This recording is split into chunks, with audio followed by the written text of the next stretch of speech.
रास्ते में आए, क्या कहना संदेश देना चाह रहे हैं आप? आज महादेव का अभिषेक किया, गंगा मैया का दर्शन किया, सभी सनातनियों के लिए प्रार्थना की कि माँ भगवती भूत बावन भोलेनाथ सभी सनातनियों की सुरक्षा करें, देश में धर्म सुरक्षित रहे और जल्दी से जल्दी कृष्ण भूमि का मंदिर बने, सनातन बोर्ड का निर्माण हो और आने वाली जो पीढ़ी है वो सुरक्षित हो। इसके लिए भूत बावन भोलेनाथ का अभिषेक किया, माँ गंगा का दर्शन किया और उसी के लिए सभी युवाओं को जागरूक किया। महाराज जी, पिछली बार भी आप कानपुर आए थे कथा के लिए, तब भी आपने सनातन बोर्ड की मजबूती की बात की थी, समर्थन की बात की थी, लेकिन कहाँ हम लोग कमजोर पड़ा है और कहाँ किसके? देखिए, सनातन बोर्ड जब तक नहीं बनेगा, हम एक बात बताना भूल गए, हाई कोर्ट हिमाचल ने 16 अक्टूबर को, हम हारे नहीं हैं, हम रुके नहीं हैं, हम अभी भी चल रहे हैं, हर जगह जा रहे हैं, विदेश में भी 3 महीने होके आया हूँ, अमेरिका कनाडा, हर कथा में सनातन बोर्ड के लिए। और ये पहली बार हुआ है कि देश से ज्यादा विदेश में युवा पूछ रहे थे कि सनातन बोर्ड कब तक बनेगा। विदेश में इतने लोग जागरूक हैं।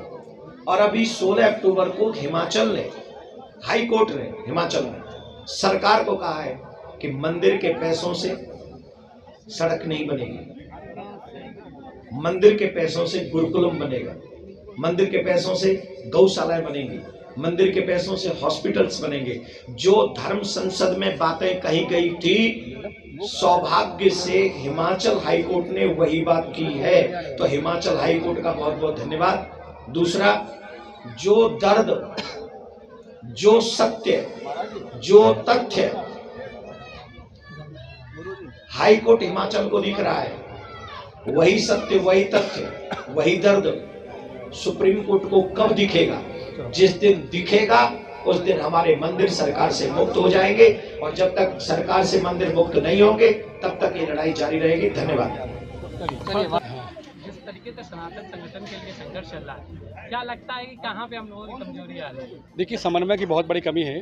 प्रत्येक प्राणी अपना व्यक्तित्व, जो उसका अपना लाभ है उसको देख रहा है। हम सभी लोग व्यक्तिगत जो हमारा पर्सनल लाभ है उसको अगर हम थोड़ी देर के लिए छोड़ देते हैं और राष्ट्रीय भावना हमारे अंदर आती है, तो हम निसंदेह सनातन के जो मूल बिंदु उनमें खड़े उतर पाएंगे। सनातनी लोगों के अंदर किंचित कहीं स्वार्थ आड़े आता है, तभी समन्वय हमारा नहीं बन पाता, और समन्वय नहीं होने की वजह से ही आपस में, चाहे अखाड़ा परिषद हो, चाहे पूज्य चारों शंकराचार्य हो, 5 वैष्णवाचार्य हो, नाथ संप्रदाय हो, विभिन्न हमारे जो 5 मत संप्रदाय हैं, उनमें समन्वय की कमी दिखाई पड़ती है, और इसी का लाभ धर्मी ले पाते हैं और सनातन आवाज़ बुलंद नहीं हो पाती है। महाराज, जहाँ सरकार हिंदू राष्ट्र की बात करती है, वहाँ पे सनातन बोर्ड में इतनी देरी होना कहीं ना कहीं क्या कमी है? दुर्भाग्य इसी बात का जो आप कह रहे हैं, ऐसा हो नहीं रहा है। सरकार कभी हिंदू राष्ट्र की भावना नहीं रखती है, और हम आप रखते हैं। सरकार को भी हमारी आपकी भावनाओं का सम्मान करते हुए हिंदू राष्ट्र की भावना को अंगीकार करके हिंदू राष्ट्र घोषित करना चाहिए। ये सरकार ये तो कमी कर रही है। सरकार हिंदुत्व की है, परंतु हिंदू राष्ट्र की ओर उसका कदम नहीं बढ़ रहा है, और आपके माध्यम से हम बार बार आग्रह करते हैं भारत सरकार को कि हिंदू राष्ट्र की घोषणा करे।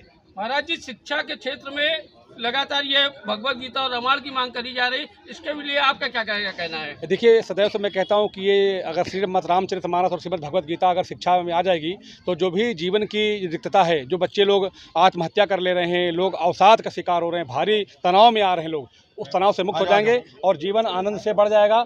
आनंद और ज़्यादा सुख और शांति में जीवन जी पाएंगे। इसलिए भगवत गीता और श्रीमद् रामचरितमानस का जीवन में होना बहुत आवश्यक है। इसमें क्या कमी नजर आ रही है? किस कारण से ये नहीं लागू किया जा सकता है? क्या कमी आ रही है? अभी हम लोग सरकार को आग्रह कर रहे हैं कि सरकार की इच्छा शक्ति थोड़ी सी कहीं उसमें कमी दिखाई पड़ रही है। अगर जिस सरकार चलेगी तो पूरे भारत भर में प्रत्येक विद्यालय में श्रीमद् रामचरितमानस और श्रीमद् भगवत गीता को प्रमुख रूप से वहाँ विद्यालय में लागू किया जाएगा, और विद्यार्थी वहाँ से पढ़ करके, ये कोई हिंदुत्व की बात नहीं, संपूर्ण राष्ट्र का मंगल होगा और संपूर्ण राष्ट्र शांति और सौहार्द का जीवन जी पाएगा।